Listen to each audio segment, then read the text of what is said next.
Salve, salve, você que acompanha a Análise Verdão aqui no YouTube. Meu nome é Leonardo Suzuki e vamos lá, né? Vamos para mais uma análise pós-jogo em clima de carnaval aí, plena segunda de carnaval, num calor infernal que está aqui em São Paulo. Um resultado bem frustrante pro Palmeiras, né? Porque o Palmeiras perde um caminhão de gols ao longo do jogo, cria para fazer 2-0, até 3-0, não mata o jogo e acaba empatando no fim das contas com o Lanterna, num resultado que, né, são pontos perdidos ali na classificação geral, na briga pela melhor campanha, enfim, um resultado que é frustrante, mas é um jogo que tem coisas interessantes sim pra gente analisar e como vocês sabem, tenho o compromisso de estar aqui com você, vitória, derrota ou empate, então vamos analisar esse jogo que tem sim detalhes interessantes pra gente analisar. Já começa deixando seu likezinho aqui embaixo, tá? Eu sei que o resultado não merece o like, mas não custa nada você deixar o likezinho pra fortalecer, certo, meus amigos? Então, de início, eu já quero deixar muito claro uma coisa aqui. O time que o Abel escalou foi um time super mudado, né? Um time bem alternativo. E eu não serei hipócrita, tá? Vou deixar isso bem claro. Não serei hipócrita aqui. Há um mês, tava todo mundo, claro que é um exagero, é uma hipérbole, mas tava muita gente concordando que Paulistão, ele tem que ser para testar o time e para dar rodagem ao elenco. Eu fiz vídeos aqui falando sobre isso. O que o Palmeiras está fazendo? Está testando e está rodando o elenco, está rodando a minutagem. Então, assim, desempenho à parte, que eu acho que dá pra gente analisar, no primeiro tempo pior, no segundo tempo melhor, na minha visão o Abel tá certo de mexer o time, de testar coisas, né, de testar alternativas e de rodar a minutagem, de descansar alguns jogadores, de dar a minutagem para outros. Então isso eu não vou questionar, tá? Não vou ser hipócrita de ter feito vídeo falando que no Paulistão tem que testar e tem que dar rodagem pro time. E quando o cara testa e dá rodagem pro time, eu venho aqui reclamar que o time tá ruim, tá? Não é isso que eu vou fazer aqui, não serei hipócrita nesse sentido, isso é um primeiro ponto importante. Mas dito isso, já que o Paulistão é feito para fazer testes, o Abel fez testes, vamos analisar esses testes que ele fez, vamos observar, vamos ver, porque isso que a gente tá vendo, o teste no Paulistão, ele não é tipo, funcionou no Paulistão, beleza, não, ele é um teste pra gente ver se ele funciona pensando no médio e longo prazo, pensando na temporada também. Por exemplo, Piquerez como terceiro zagueiro pela esquerda, que foi acho que o principal teste que o Abel fez nesse jogo, não que ele nunca tivesse feito isso, né, fez inclusive em final de Libertadores contra o Flamengo, mas no Paulistão foi a primeira vez que ele usou o Piquerez realmente como um terceiro zagueiro pela esquerda.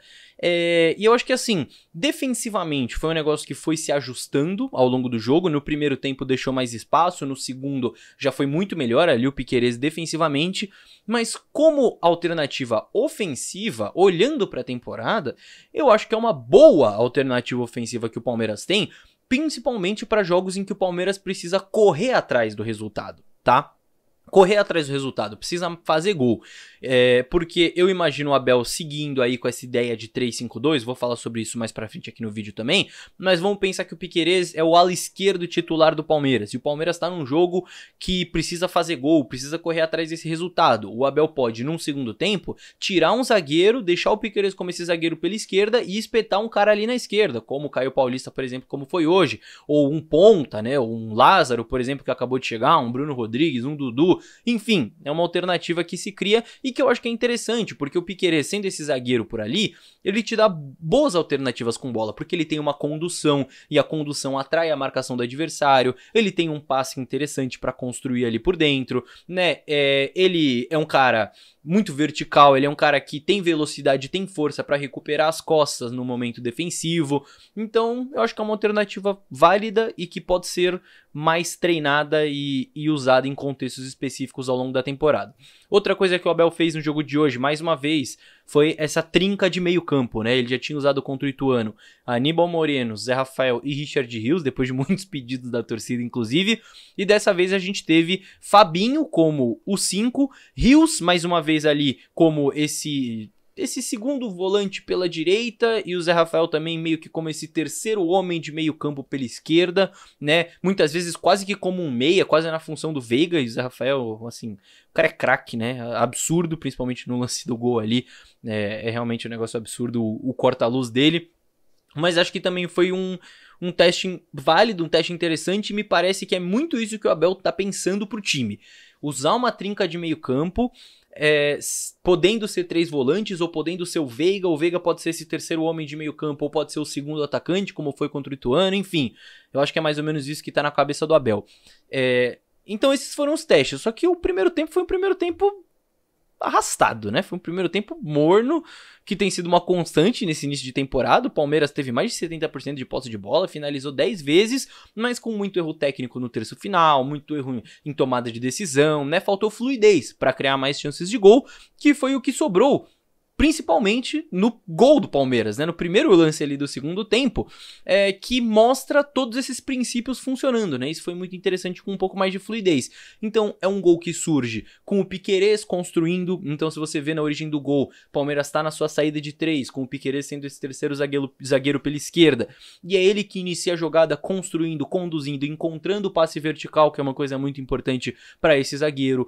O Zé Rafael, que era esse meia pela esquerda, terceiro homem de meio campo pela esquerda, enfim, chame como quiser, fazendo corta-luz de uma maneira muito inteligente. O Caio Paulista, que era esse jogador bem aberto pela esquerda, daqui a pouco eu falo mais sobre ele, inclusive, mas rendeu melhor hoje, recebendo essa bola no ponto futuro, recebendo na linha de fundo do jeito que ele gosta, dando assistência pro Flaco conseguir marcar. Então, foi um gol que fez tudo isso funcionar, né, finalmente. Só que aí, gente, tem que matar o jogo, né? Pelo amor de Deus. O Palmeiras precisa matar o jogo. Teve chance. O Palmeiras finalizou muito no segundo tempo. Exigiu muito do goleiro do Santo André, né? O Flaco teve aquela cabeçada no primeiro tempo, teve aquela bola que o Caio Paulista cruza um pouco mais pra trás. No segundo tempo, teve uma outra cabeçada do Flaco, teve um chute de fora da área que o goleiro defende. Nossa, enfim, tiveram muitas chances que o Palmeiras teve pra poder matar o jogo. Finalizou muito, exigiu muito do goleiro e não matou, né? E assim, claro que você não conquistar essa vitória não é uma coisa que vai influenciar em muita coisa na temporada, ao não ser essa briga pela classificação geral, né? Que é uma briga importante, claro, mas que não é um negócio que coloca nada em risco, né? Pelo amor de Deus. Só que fica esse sentimento amargo, né? De que era um jogo contra o Lanterna, era um jogo que o Palmeiras demonstrou algumas questões interessantes, algumas outras não tanto, principalmente no primeiro tempo, mas era um jogo que dava pra ter matado o jogo, dava pra ter ficado mais tranquilo e dava pra ter saído com o sentimento de dever cumprido. Certo, o gol do Santo André, inclusive, curiosamente, pra quem reclama da dobra de laterais também, né, e aqui não é nenhuma defesa, mas é só um detalhe curioso, que o gol, minutos antes do Santo André fazer o gol, o Caio Paulista sai de campo, né? Ele correu muito, enfim, deve ter se cansado, o Caio Paulista sai e o Abel coloca o Aníbal em campo. Então o Palmeiras estava marcando ali basicamente com uma linha de 5, né? Sendo o Piquerez o terceiro zagueiro e o Caio Paulista o ala pela esquerda. Quando o Abel tira o Caio Paulista e põe o Aníbal Moreno, ele passa a marcar basicamente num 4-4-2, porque ele passa a ter o Piquerez voltando a ser um lateral esquerdo, com o Luan, Gustavo Gomes na zaga e o Garcia pela direita, e uma linha de 4 no meio campo, com o Luiz Guilherme marcando pela direita, uma dupla de volantes com Aníbal Moreno e Fabinho, e o John marcando pela esquerda. E aí você tem Gabriel Menino e Rony mais à frente. E o lance que origina o gol do Santo André é justamente numa bola nas costas do Piquerez, um lançamento que vem do jogador que o John deveria estar marcando, né? Então uma falha de pressão ali pelo lado esquerdo e uma bola nas costas do Piquerez, uma falha de marcação ali pelo lado esquerdo, justamente quando o Piquerez estava mudando de função ali de um terceiro zagueiro para um lateral esquerdo, talvez rolou uma confusão ali, mas justamente quando foi necessária essa mudança por causa do cansaço do Caio Paulista e o Palmeiras passou a marcar com uma linha de 4 e não com uma linha de 5, ele toma essa bola nas costas, aí vem o cruzamento. Tem o vacilo do Garcia também que deixa o adversário cabecear, um milagre do Everton e aí tem escanteio e o Santo André faz o gol deles, enfim, é um gostinho amargo, né, um negócio complicado, mas assim, mais uma vez, num jogo como esse, Paulistão, rodando o elenco, eu acho que vale muito mais a gente observar o que foi feito dentro de campo, quais foram os testes, se eles tiveram resultado ou não, do que o placar em si. Eu acho que um Paulistão vale muito mais ter prestar atenção nessas coisas.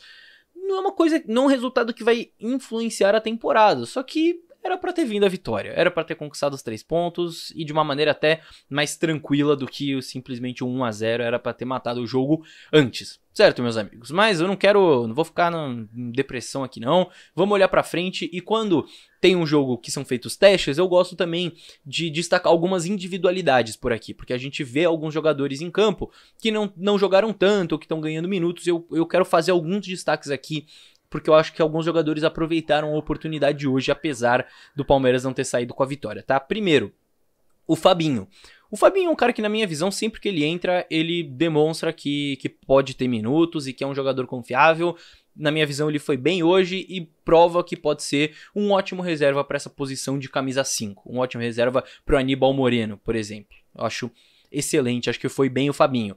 Outro que eu gostei hoje foi o Garcia. Apesar ali da crítica que eu acabei de fazer a ele no lance da cabeçada ali no finalzinho, eu gostei dele hoje. Gostei mais dele hoje do que no jogo contra o Bragantino, que ele dá uma assistência pro Flaco Lopes no finalzinho, mas que eu critiquei a atuação dele aqui no vídeo, num jogo de uma maneira geral. Hoje, eu acho que ainda um pouco afobado, ainda errando algumas coisas, mas eu gostei mais dele do que nos jogos mais recentes, certo?